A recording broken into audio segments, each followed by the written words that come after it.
rero reka twinjire muri wa mukino mwavugaga abantu bose nimugoroba wari uri muri gahunda zindi yagwiriranaga yirukanka avuga ati saa 12:30 ndaba nicaye kuri big screen amaso yanjye nyerekeje Emirates Stadium.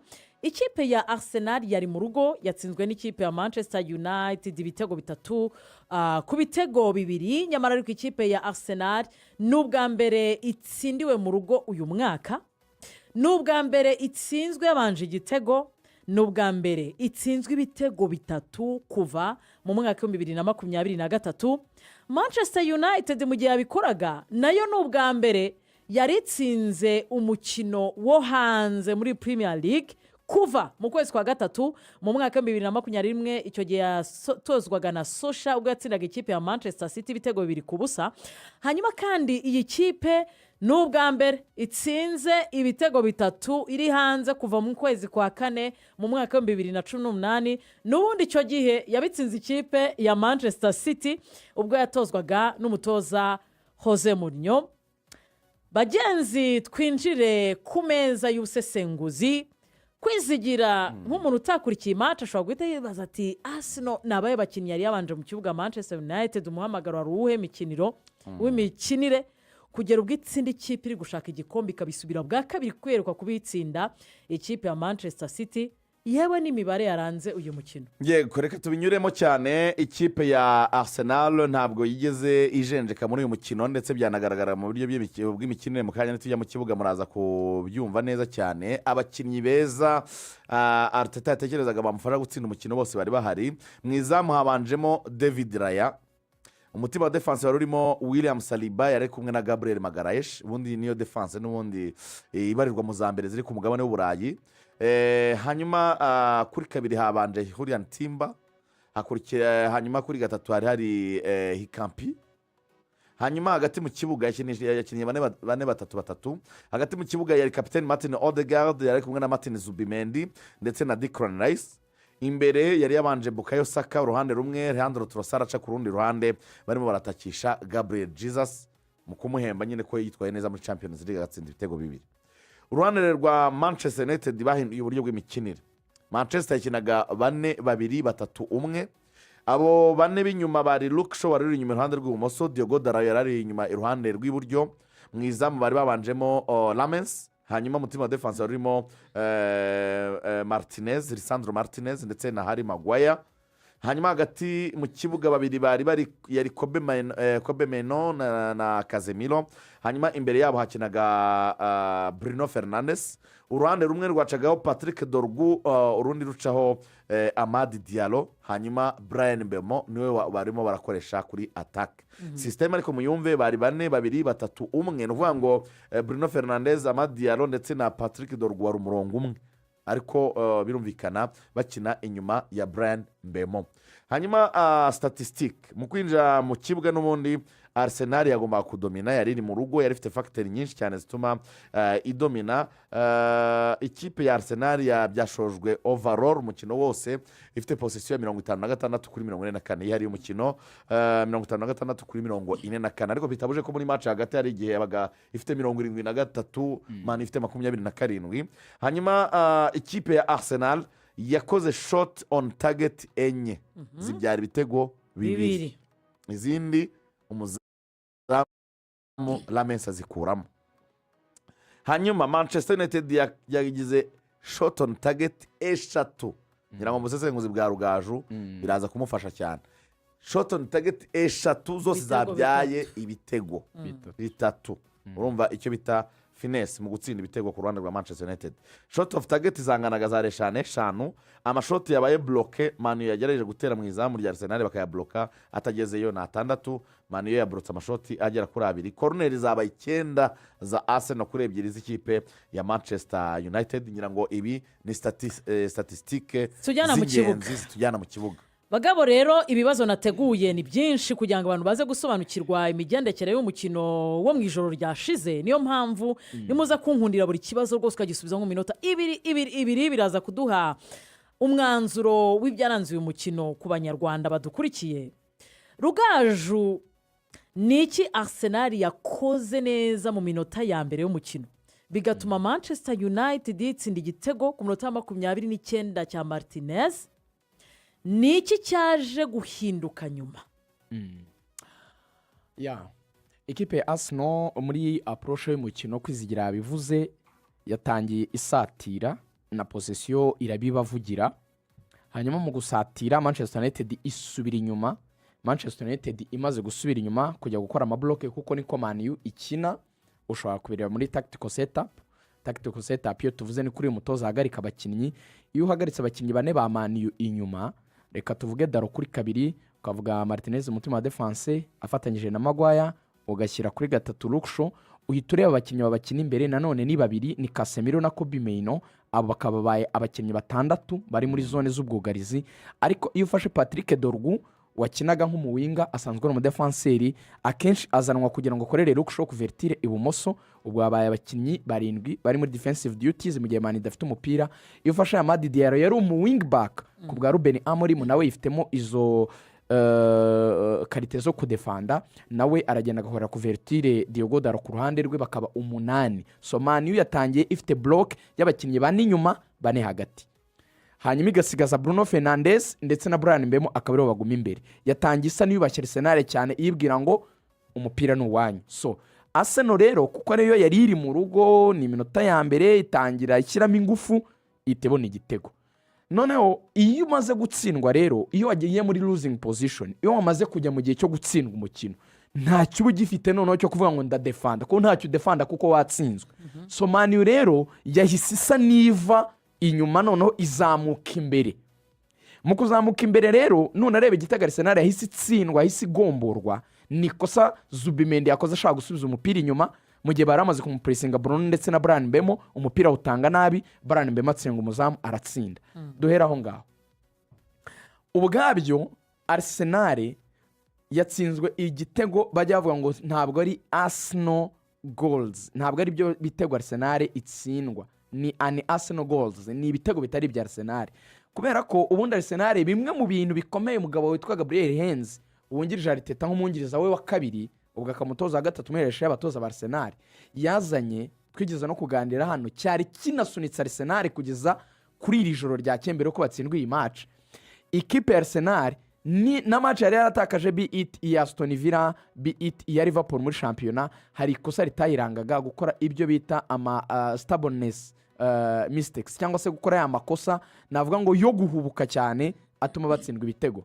Turavuga ikipe yari imaze gutsindwa ibitego 14 gusa mu mikino 22 bari bamaze gukina, bero gutsindwa 3 na Man U. Ni no kipe yonyine muri nusu zabashije kubatsinda ibitego 3.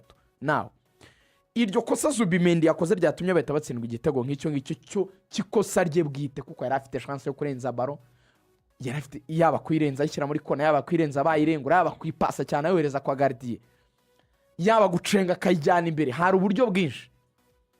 Iryo kosa yakoze riragaragaza icyari mu bitekerezo bya Arsenal, ari naho havuyemo gutakaza umukino nyirizina. Wenda nituza kubigeraho nyirizina ko wadusabye ko tugenda tubikora mu byiciro. Ako kantu k'ubwo bwoba, icyo kintu cyo kwihutisha ibyemezo mu buryo bwo kudefanda cyangwa se kwikuraho umupira, icyo kintu cyo kubura composure, uko kudatuza muri bo, hari ubwoba buhari bubisunika cyangwa hari kibisitimira, aricyo tuza kuganira cyanatumye batakaza umukino. Kwizigira ni wowe ngezeho. Ikipe ya Manchester United ese yatsinze kubera play yayo bwite cyangwa kubera impinduka Arsenal yakoze kuvanamo Odegaard ku minota 58 bavanyemo na Zubimendi, bahita basohora Hinkampi ndetse barongera bavanamo Gabriel Jesus. Byahinduye iki mu miterere y'umukino? ngira ngo habaye impinduka ku ruhande rwa Arsenal, ariko ntabwo arizo navuga ko zatumye Manchester United itsinda. Manchester United navuga ko yakorewe na plan yayo, bari bafite plan nziza y'uburyo bw'imipangire cyane cyane y'umutoza. No kuvuga ngo turabihera n'ubundi icyo uwo bita Carrick yahinduye mu ikipe ya Manchester United. Carrick yaje muri Man U ahindura uburyo bw'imikinire, uburyo bw'imipangire ya Manchester United. Nge naraye ntekereje ikintu muraza kumfasha. Manchester United ni ikipe ya gatatu ifite ibitego byinshi mu gihugu cy'ubwongereza. Man United ku bwa Ruben Amorim n'ubundi yabisize gutyo, ntabwo bije ku bwa Michael Carrick, ariko Manchester United ni ikipe iri mu zatsinzwe ibitego byinshi. Icyo ahantu ndimo ndaganisha ni uburyo bw'imikinire ya Manchester United bwo gukina sisiteme ya Ruben Amorim, byumvikana ko batayimetirizaga neza, kuko ni sisiteme bakinaga bakataka bagatsinda ibitego, ariko nabo bagatsindwa ibitego byinshi. Ariho navuga ko Carrick noneho we yaje agahindura uburyo bw'imipangire ye. Niyo mpamvu navuga ngo plan ya Manchester United yakoze cyane kurenza impinduka Arsenal yakoze. Uvuga ngo ikintu cyabaye, Zubimendi kugira ngo akore amakosa yo kugira ngo igitego cya mbere cya Manchester United kinjire, ni pressing y'abakinnyi bo hagati bari benshi. Uvuga ngo uwo bita Casemiro yarari nko muri metero nk'imwe uvuye kuri Zubimendi. Hirya ku ruhande rw'ibumoso Patrick Dorgu yarari muri metero nk'imwe nanone iruhande rwa Zubimendi. Iruhande rwe hari uwo bita Kobe Meno. Uvuga ngo basaga nk'abantu bamukoreye kumuzingiramo hagati, ku buryo umupira yafataga yari afite option zo kuwurenza mbere na mbere, nizo zashobokaga kurenza kujya gutekereza ku gukina n'undi mukinnyi. Ni ukuvuga ngo ubwo buryo bw'imikino ya maniyu bwa plan yo kuvuga ngo nzakina 4 2 3, ni ukuvuga ngo n'ubundi ufite abakinnyi benshi hagati mu kibuga, ufite n'abakinnyi benshi muri defense, byatumaga ikosa iryo ari ryo ryose Arsenal ikoze muri mediane ribyara igitego kuri Manchester United. Ni ukuvuga ngo Zubimendi mwamuzingiye bamushyizemo hagati, abura ahantu ashyira umupira, atekereza kujya kuwukina na William Saliba, asanga awumuhaye ahantu hatariho. Bryan Mbeumo yari ahari, umupira arawutwara, acenga umuzamu, atsinda igitego cya kabiri. Zubimendi umupira bamwidundanye urenga ivi, ashaka kuwugarura, Patrick Dorgu barawumwambuye, awuha Bruno Fernandes, arongera azenguruka Zubimendi, arongera amucomekera. Patrick Dorgu atera ishoti rikomeye cyane mu izamu. N'ubundi yari bato bari pase nye na Bruno, zari pase zari ziri zabereye hagati mu kibuga. Ni ukuvuga ngo iyo bato yo muri mediane yo kuba amani ifite abakinnyi benshi hagati mu kibuga, kandi bakinnyi bari très athletic, kuko Patrick Dorgu igituma arimo arakina kuri wing ni uburyo afite umubiri na pace birimo biramufasha ngo nazamuka mu gihe turimo turataka, ariko nitunatakaza umupira. Kuri Luke Shaw wari umaze igihe kinini umara igihe kinini yaravunitse, ni umukinnyi uri tayari kuba yaza gukora couverture. Navuga rero ko ku kibazo warumbajije, ntabwo ari gusimbuza kwa Arsenal kwateje ibibazo, kuko gusimbuza kwa Arsenal kwaturutse n'ubundi ku myitwarire y'abakinnyi bari bitwaye nabi, kuko buri mukinnyi tubigiyeho ukareba impamvu bakuyemo Zubimendi, ukareba impamvu bakuyemo Odegaard, ukareba impamvu bakuyemo Ikampiye, byose bifite igisobanuro. Ni ukuvuga ngo Martin Zubimendi yaramaze gutuma hakorwa amakosa abiri yose, yego avuyemo ibitego, yagombaga kuvamo. Muri mediane yari yamaze guteza ikibazo. Martin Odegaard yamaze igihe yaravunitse, bazana Eberechieze kuri Arteta. Icyo gihe Eze yaraje, urabyibuka ibintu abantu baganiraga Rigani, abantu baravuga ngo ese ahubwo Odegaard azasubira mu kibuga, azongera kubona umwanya wo gukina kubera uburyo prestation ya Eberechieze. yavuga ati Martin Odegaard niba atarimo aramfasha guseriva imipira ihagije imbere ngo atake yanjye ikore, reka nzanemo abandi bakinnyi bari creative nka Eberechieze ufite n'imbaraga, iriya bato ndimo ndatsindirwa muri mediane mbe nayibasha kuyiwininga. Martin Odegaard avamo gutyo. Undi wavuyemo ni Ikampi na Jesus. Kwa Ikampi yose wacaga Amad Diallo, buri kanya niyabaga arimo aramutera amarobe n'amacenga. Uvuga ngo yamukuyemo avuga ati uyu muntu n'ubundi aha hantu hamugoye cyane. Amad Diallo arimo aramusiga cyane, aramucenga. Ibyo nayo nindi mpamvu yakoze impinduka. Gabriel Jesus kwari kumuri wadinga ko yatsinze Inter de Milan muri Champions League, ariko si umukinnyi wari urimo arafasha Arsenal, kuko yageze hagati ya Maguire na Lisandro Martinez. Ubundi Gabriel Jesus burya asanzwe akunda gukina, ari nacyo Arsenal yatekereje, ni umukinnyi ukunda kudropinga deep, akaza agafatanya n'abantu kubuildinga bahereyemo hagati. None byari byarangiye marquage, Lisandro Martinez yakinaga umuntu bita Gabriel Jesus, yari corps oma nta kintu yarakirimo aratangamo umusaruro. Byari ngombwa ko bongera bagatekereza bakavuga bati reka tuzane noneho undi mukinnyi wacu rutayizamu abe yadufasha Gyökeres turebe ko twabona igitego. Rugaje mu kanya ruvuze uti uraza kubivugaho ikintu cya mentalite cyangwa mentalite iri hejuru ku ruhande rw'ikipe ya Arsenal. Kuki iyo biri mu bihe nk'ibi hande abafana ba Arsenal bavuga bati dukomeze tugende dukomeze dusige ikipe ya Manchester City, ikipe ya Arsenal aho igeze uyitegerejeho mentalite iri hejuru atariho bigaragarira nko kuri match ntabyo twabonye. Abantu bagera banavuga bati ubundi Odegaard ni kapiteni wa nyayo mu ikipe ya Arsenal ugomba gushumba bagenzi be kugeza bageze ku musaruro. kapiteni ntabwo ari cyo kibazo gikomeye. Mu by'ukuri Arsenal yifitiye ikibazo kimaze igihe. Thierry yari yigeze kugikomozaho akiganiraho, mu by'ukuri ari nacyo tugiye kureba. Yaravuze ngo Arsenal igira ikibazo gikomeye, ngo Arsenal has the fear of winning and sometimes is bigger than the fear of losing. Iyo ni statement ikomeye cyane. Umwana ikintu gikomeye cyane. Arsenal igira ubwoba bwo gutsinda. Rimwe na rimwe ndetse ariko ubwo bwoba bukaba buremereye cyane kurenza ubwoba bagira bwo gutakaza bwo gutsindwa. Yego. Icya mbere ni iki? Iyo bavuze ngo umuntu agira ubwoba bwo gutsindwa, bushobora no kurenga ubwoba bwo gutsindwa. Ubundi ubwoba bwo gutsinda burenga ubwoba bwo gutsindwa. Yego. Ubundi hari ukubanza kuvuga ngo ahangaha nahageze nte, kuki ndi ku mwanya wa mbere. Ubundi iyo uri ku mwanya wa mbere, ikintu cya mbere bizana ni pressure idasanzwe yuko abantu bose niwe uri targeted team. Buri kipe yose bikureba imaze gutsindwa match ebyiri gusa. Yatsinzwe na Aston Villa, itsindwa na Liverpool. Okay. Ntabwo yari yatsindirwa mu rugo. Okay. Mu Champions League ni ya mbere ntiratsindwa, atsinzwe match zose. Okay. Iri muri demi finale ya Carabao Cup, igiye kugera kuri finale. Okay. Iracyarimo muri FA Cup. Okay. Ibi bintu biri kuvugwa bikugaruka hariho abantu bose bareba basa naho buri muntu wese aguteza iminsi.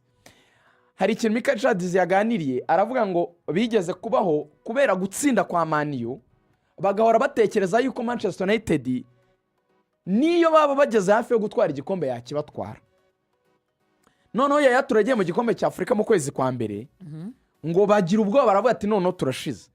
Nibwo ngo Manchester yabicaje aravuga ngo muri abantu abagabo 20 ubu ikipe ya Man City Twitter ya Yature FC murareba mukabona ni ya Yature wenyine ubagize adahari ntimwatsinda. You see, ibyo byari nko kubabwira ngo muri bagabo kimudashobora gufata ibintu, mudashobora gufata inshingano ngo mutware ikipe mu itsinde, mureke guharana ubwo bwoba.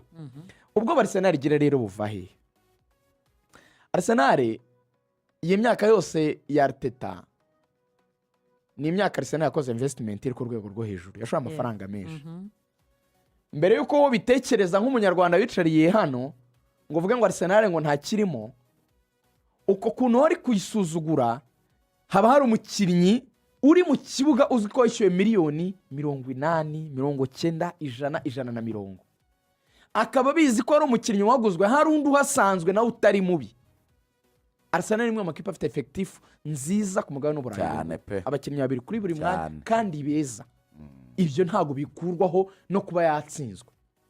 Icyo kintu rero kibashyiraho igitutu cya responsibility z'uko we have to deliver to the maximum tukazana igikombe uyu mwaka. Ariko Arteta hari ukuntu kumwe atabitwaye neza. Gutsindwa ni part of the game. Nacyo kintu abafana ba Arsenal bagomba kubanza kwakira. Chill, cool down. Gutsindwa ni part of the game.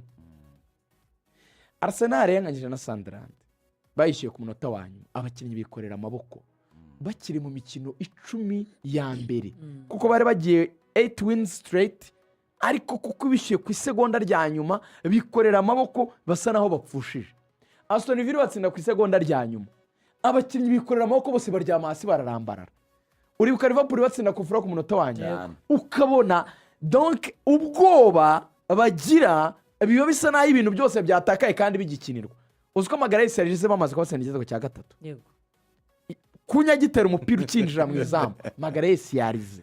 Umukinnyi nka Magalhaes ku rwego haracyane imikino 15 yo gukina. Ubwo bwoba rero ni iki kibusitumira, ni iki kibubyutsa, ni iki kibuzana. Adversaire bakuri umuri inyuma. No kuvuga ngo bahora batekereza ko probably batari experienced more ku buryo baba bumva babaye nk'abakorosinze line cyangwa barenze umurongo batagombaga kurenga wo kwitwa aba mbere. Yego. sinzi niba uri kumva icyo kintu. cyane ni ukuvuga ngo kuba aba mbere kuri bo bibatera ubwoba. noneho igihe cyose abantu babwiye ngo oke noneho mwari aba mbere ariko noneho ni mu bishimangire prove it hahandi bavuga mu cyongereza ngo biri ku mataringa most. noneho biragira agaciro cyane byari byo ariko ni mu bihamye niho bibananira kubera ko bagira ubwoba bwo kurenga hantu ho kwitwa ba mbere noneho ngo binjire aho bitwa abeza banabikwiye. reka urugero noza banza dusoza Yego. remember Nari ngiye Arsenal yabonye kuzuza akandi chance. banza ugashyiremo ako kantu nari ngiye kuzuza si ubwoba bwo kuba ba mbere gusa Yego. ubwoba burya buhari cyane muri Arsenal ni ubwoba bwa Man City umuntu undi mu bitugu ninde ni ukuvuga ngo hari ikintu kimeze nk'umutima muhanano urumva rigana uvuye nko mu rugo umubyeyi akubwiye ati ntuze gutinda ahantu ngo urenze saa moya utaraza hari ikintu nyine iyo bigeze saa 12:30 ibyo Arsenal iratracinga back ikibuka uburyo Man City yirukankaga kuri Liverpool ikayitesha umutwe ikayizonga harimo amanota 2 ikabatwara igikombe harimo inota 1 kandi ikabikora inshuro nyinshi bakagenda ibyo bintu bagakina n'izo consequences. Impamvu narinzanyemo ako kantu rigano urebe Arsenal fixtures bazayiha iri bukine mbere ya Man City yitwaramo neza kunganya na Liverpool byabaye kwera ko Man City yari yatsikiye kunganya na Nottingham ejo bundi byabaye kuko Man City yari yatsinzwe na Man U. uyu munsi bari kuri pressure yuko yarayitsinze Wolves ngo barimo nakora kuri icyo gitutu hari ibyabo bwabo birabaremereye ubu bwabo kuko barimo baribaza ese byakunda ko twongera tukagarura Arsenal n'imyaka ishize erega hakajyamo rero nako kantu ka Man City ndi inyuma ndajya ku kintu Patrick Vieira yavuze kuri Sky Sport nimugoroba. Patrick Vieira bamubajije bati Vieira urumva yarari kumwe n'abakobanyi bo muri Mani yari kumwe na Roy Keane na Nevo bamuzengurutse na Cyami Richards cyo kiraho baramaza bati Vieira urahamya ko Arsenal izatwara igikombe.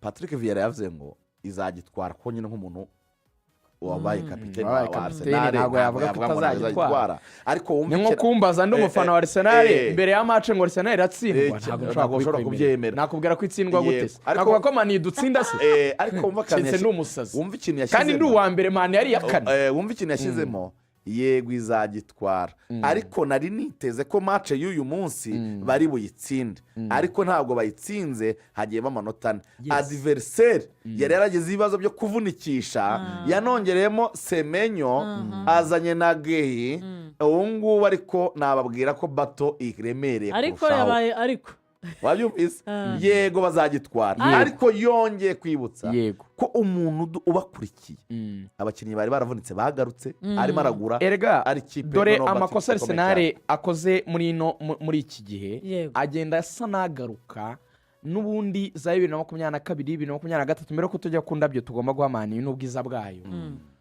Arsenal yigeze gutakaza match nabwo nko muri ibi bihe yagiye kwa Man City baranganya Etihad hasigaye match nk'eshanu gusa ikurikizaho Aston Villa itsindwa 2-0 na Aston Villa ngo iri gutegura match ya Bayern muri Champions League. Iyo match nayo byarangiye bayitsinzwe igitego kimwe kubusa cya Rafael Guerreiro. Ikibazo kibikihe rero ni ukuvuga ngo Arsenal ikina match isa n'iri gukina na consequence. Reka ngurugero uribuka Man ejo bundi itsinda Man City 2-0 match yabaye saa 8:30 saa 10:30 yari irangiye. Arsenal ifite match saa 8:30 z'ijoro igomba gukina n'ikipe ya Nottingham.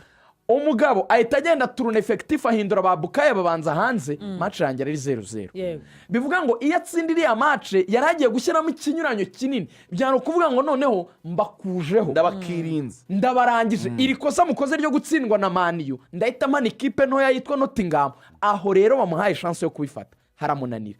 Ikindi gikorera ko Arsenal ifite ikibazo nawe aho wasitaye umunota umwe kuko oya ndagira ngo usoze aho urasitaye ntaho bidahagije Man U yakweretse ibimenyetso ko yaje ntago ari ikipe iri korwa kuko ifite target nawe uraje bwa bwoba uri gukora amakosa ubwayo kwitsinda ibitego nduzi ko ari kwitsinda ibitego kuko ari n'amaherere y'abakinnyi individuel nka ririya kosa rya Zubimendi. Yego iyo lack of composure uko kubaho basa n'abafite ubwoba uko kudatuza icyo kintu cyo gusa naho bari gukinira ku kintu kimeze nko kuvuga ngo twakora ikosa mana yanjye bitanura uko byagenda gutya nicyo kimwe bakinnyi gukina uko basanzwe bakina ari nabyo Vieira nk'uko bivuga yavuze yavuze ngo icya mbere nibasubire back to the normal standards, the Yego. basics. nimusubire kuri basics, Yego. play your football. kandi ni nziza, niyo mpamvu mukiri aba mbere, niyo mpamvu mukiri no muri ibyo bikombe byose twavuze, ni nayo mpamvu ikipe ya Arsenal uyu munsi nta kintu na kimwe yabonye nka gift, nta kado yabonye. ari byo abafana ba Arsenal badakwiye kumera nkaho kubitakaza nabwo bizaba bisa naho babibonye batarabiruhiye. Oya, babibonye barabiruhiye, ahubwo to keep it ni none bageze muri phase muri Premier League bita ngo ni psychological battle. Yego. Bisaba imbaraga z'umutima n'ubwonko kuvuga ngo twarafayitinze kujya ku munsi wa 23 turi abambere, Yego. 15 isigaye twayanshena tugatsinda tugatwara igikombe. Yego. Niba tunafitemo City nayo twayitsinda, Cyane. udafite iyo mentalite ntudizavinga igikombe nyine. ya reka